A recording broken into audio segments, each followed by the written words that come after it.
Kejadian pasal 4, Kain dan Habel. Kemudian manusia itu bersetubuh dengan Hawa istrinya, dan mengandunglah perempuan itu, lalu melahirkan Kain. Maka kata perempuan itu, "Aku telah mendapat seorang anak laki-laki dengan pertolongan Tuhan." Selanjutnya dilahirkannyalah Habel, adik Kain, dan Habel menjadi gembala kambing domba. Kain menjadi petani. Setelah beberapa waktu lamanya, maka Kain mempersembahkan sebagian dari hasil tanah itu kepada Tuhan sebagai korban persembahan. Habel juga mempersembahkan korban persembahan dari anak sulung kambing dombanya, yakni lemak-lemaknya. Maka Tuhan mengindahkan Habel dan korban persembahannya itu, tetapi Kain dan korban persembahannya tidak diindahkannya. Lalu hati Kain menjadi sangat panas dan mukanya muram. Firman Tuhan kepada Kain, "Mengapa hatimu panas dan mukamu muram? Apakah mukamu tidak akan berseri jika engkau berbuat baik? Tetapi jika engkau tidak berbuat baik, dosa sudah mengintip di depan pintu. Ia sangat menggoda engkau, tetapi engkau harus berkuasa atasnya." Kata Kain kepada Habel adiknya, "Marilah kita pergi ke padang." Ketika mereka ada di padang, tiba-tiba Kain memukul Habel adiknya itu, lalu membunuh dia. Firman Tuhan kepada Kain, "Di mana Habel, adikmu itu?" Jawabnya, "Aku tidak tahu." "Apakah aku penjaga adikku?" Firman-Nya, "Apakah yang telah kau perbuat ini? Darah adikmu itu berteriak kepadaku dari tanah. Maka sekarang, terkutuklah engkau, terbuang jauh dari tanah yang mengangakkan mulutnya untuk menerima darah adikmu itu dari tanganmu. Apabila engkau mengusahakan tanah itu, maka tanah itu tidak akan memberikan hasil sepenuhnya lagi kepadamu. Engkau menjadi seorang pelarian dan pengembara di bumi." Kata Kain kepada Tuhan, "Hukumanku itu lebih besar daripada yang dapat kutanggung. Engkau menghalau aku sekarang dari tanah ini, dan aku akan tersembunyi dari hadapanmu, seorang pelarian dan pengembara di bumi. Maka barang siapa yang akan bertemu dengan aku, tentulah akan membunuh aku." Firman Tuhan kepadanya, "Sekali-kali tidak. Barang siapa yang membunuh Kain, akan dibalaskan kepadanya 7 kali lipat." Kemudian Tuhan menaruh tanda pada Kain, supaya ia jangan dibunuh oleh barang siapapun yang bertemu dengan dia. Lalu Kain pergi dari hadapan Tuhan, dan ia menetap di tanah Nod, di sebelah timur Eden. Keturunan Kain, Set dan Enos. Kain bersetubuh dengan istrinya, dan mengandunglah perempuan itu, lalu melahirkan Henoh.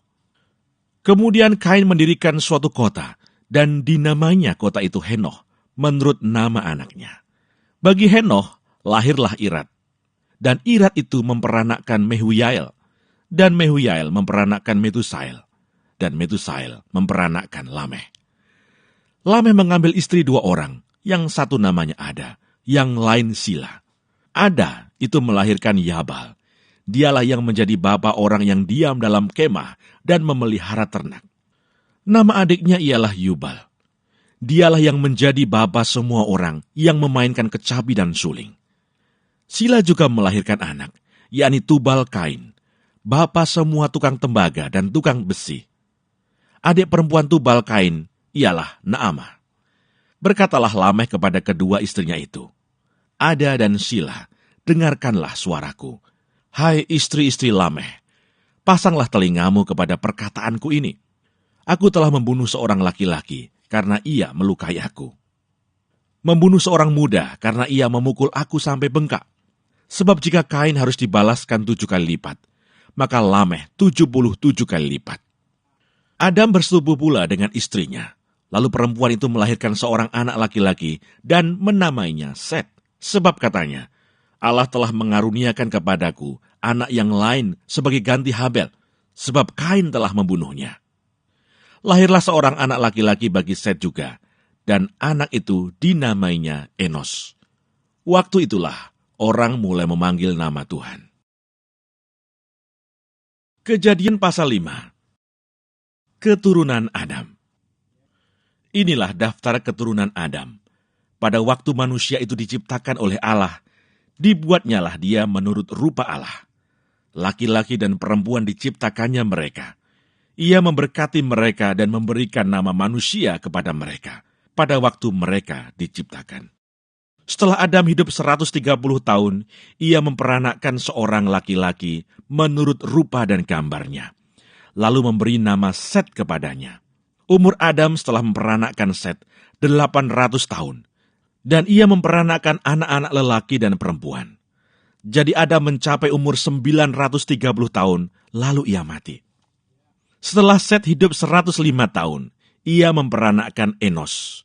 Dan Set masih hidup 807 tahun setelah ia memperanakkan Enos, dan ia memperanakkan anak-anak lelaki dan perempuan. Jadi Set mencapai umur 912 tahun, lalu ia mati. Setelah Enos hidup 90 tahun, ia memperanakkan Kenan. Dan Enos masih hidup 815 tahun setelah ia memperanakkan Kenan, dan ia memperanakkan anak-anak lelaki dan perempuan. Jadi Enos mencapai umur 905 tahun, lalu ia mati. Setelah Kenan hidup 70 tahun, ia memperanakkan Mahalalel. Dan Kenan masih hidup 840 tahun setelah ia memperanakkan Mahalalel, dan ia memperanakkan anak-anak lelaki dan perempuan. Jadi Kenan mencapai umur 910 tahun, lalu ia mati. Setelah Mahalalel hidup 65 tahun, ia memperanakkan Yared. Dan Mahalalel masih hidup 830 tahun setelah ia memperanakkan Yared, dan ia memperanakkan anak-anak lelaki dan perempuan. Jadi Mahalalel mencapai umur 895 tahun, lalu ia mati. Setelah Yared hidup 162 tahun, ia memperanakkan Henoch. Dan Yared masih hidup 800 tahun setelah ia memperanakkan Henoch. Dan ia memperanakkan anak-anak lelaki dan perempuan. Jadi Yared mencapai umur 962 tahun, lalu ia mati. Setelah Henoch hidup 65 tahun, ia memperanakkan Metusalah. Dan Henoch hidup bergaul dengan Allah selama 300 tahun lagi, setelah ia memperanakkan Metusalah, dan ia memperanakkan anak-anak lelaki dan perempuan. Jadi Henoch mencapai umur 365 tahun. Dan Henoch hidup bergaul dengan Allah. Lalu ia tidak ada lagi, sebab ia telah diangkat oleh Allah. Setelah Metusalah hidup 187 tahun, ia memperanakkan Lameh. Dan Metusalah masih hidup 782 tahun, setelah ia memperanakkan Lameh, dan ia memperanakkan anak-anak lelaki dan perempuan. Jadi Metusalah mencapai umur 969 tahun, lalu ia mati. Setelah Lameh hidup 182 tahun, ia memperanakkan seorang anak laki-laki, dan memberi nama Nuh kepadanya. Katanya, anak ini akan memberi kepada kita penghiburan dalam pekerjaan kita yang penuh susah payah di tanah yang telah terkutuk oleh Tuhan. Dan Lameh masih hidup 595 tahun setelah ia memperanakkan Nuh, dan ia memperanakkan anak-anak lelaki dan perempuan. Jadi Lameh mencapai umur 777 tahun, lalu ia mati. Setelah Nuh berumur 500 tahun, ia memperanakkan Sem, Ham, dan Yafet. Kejadian pasal 6. Kejahatan manusia. Ketika manusia itu mulai bertambah banyak jumlahnya di muka bumi, dan bagi mereka lahir anak-anak perempuan, maka anak-anak Allah melihat bahwa anak-anak perempuan manusia itu cantik-cantik. Lalu mereka mengambil istri dari antara perempuan-perempuan itu, siapa saja yang disukai mereka. Berfirmanlah Tuhan, Rohku tidak akan selama-lamanya tinggal di dalam manusia, karena manusia itu adalah daging, tetapi umurnya akan 120 tahun saja. Pada waktu itu orang-orang raksasa ada di bumi, dan juga pada waktu sesudahnya. Ketika anak-anak Allah menghampiri anak-anak perempuan manusia, dan perempuan-perempuan itu melahirkan anak bagi mereka. Inilah orang-orang yang gagah perkasa di zaman purbakala, orang-orang yang kenamaan. Ketika dilihat Tuhan bahwa kejahatan manusia besar di bumi dan bahwa segala kecenderungan hatinya selalu membuahkan kejahatan semata-mata, maka menyesallah Tuhan bahwa ia telah menjadikan manusia di bumi dan hal itu memilukan hatinya.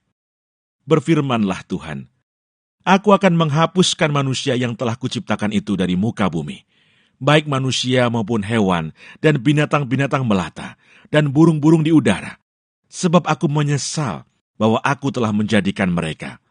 Tetapi Nuh mendapat kasih karunia di mata Tuhan. Riwayat Nuh. Inilah riwayat Nuh. Nuh adalah seorang yang benar dan tidak bercela di antara orang-orang sejamannya. Dan Nuh itu hidup bergaul dengan Allah. Nuh memperanakkan 3 orang laki-laki, Sem, Ham, dan Yafet. Adapun bumi itu telah rusak di hadapan Allah dan penuh dengan kekerasan. Allah menilik bumi itu dan sungguhlah rusak benar, sebab semua manusia menjalankan hidup yang rusak di bumi. Berfirmanlah Allah kepada Nuh, Aku telah memutuskan untuk mengakhiri hidup segala makhluk, sebab bumi telah penuh dengan kekerasan oleh mereka. Jadi aku akan memusnahkan mereka bersama-sama dengan bumi. Buatlah bagimu sebuah bahtera dari kayu gofir. Bahtera itu harus kau buat berpetak-petak, dan harus kau tutup dengan pakal dari luar dan dari dalam. Beginilah engkau harus membuat bahtera itu. 300 hasta panjangnya, 50 hasta lebarnya, dan 30 hasta tingginya. Buatlah atap pada bahtera itu, dan selesaikanlah bahtera itu sampai sehasta dari atas, dan pasanglah pintunya pada lambungnya. Buatlah bahtera itu bertingkat bawah, tengah, dan atas. Sebab sesungguhnya, aku akan mendatangkan air bah meliputi bumi, untuk memusnahkan segala yang hidup dan bernyawa di kolong langit. Segala yang ada di bumi akan mati binasa. Tetapi dengan engkau aku akan mengadakan perjanjianku, dan engkau akan masuk ke dalam bahtera itu. Engkau bersama-sama dengan anak-anakmu dan istrimu dan istri anak-anakmu, dan dari segala yang hidup, dari segala makhluk, dari semuanya, haruslah engkau bawa 1 pasang ke dalam bahtera itu, supaya terpelihara hidupnya bersama-sama dengan engkau. Jantan dan betina harus kau bawa. Dari segala jenis burung dan dari segala jenis hewan, dari segala jenis binatang melata di muka bumi, dari semuanya itu, harus datang 1 pasang kepadamu, supaya terpelihara hidupnya. Dan engkau, bawalah bagimu segala apa yang dapat dimakan. Kumpulkanlah itu padamu untuk menjadi makanan bagimu dan bagi mereka. Lalu Nuh melakukan semuanya itu, tepat seperti yang diperintahkan Allah kepadanya. Demikianlah dilakukannya.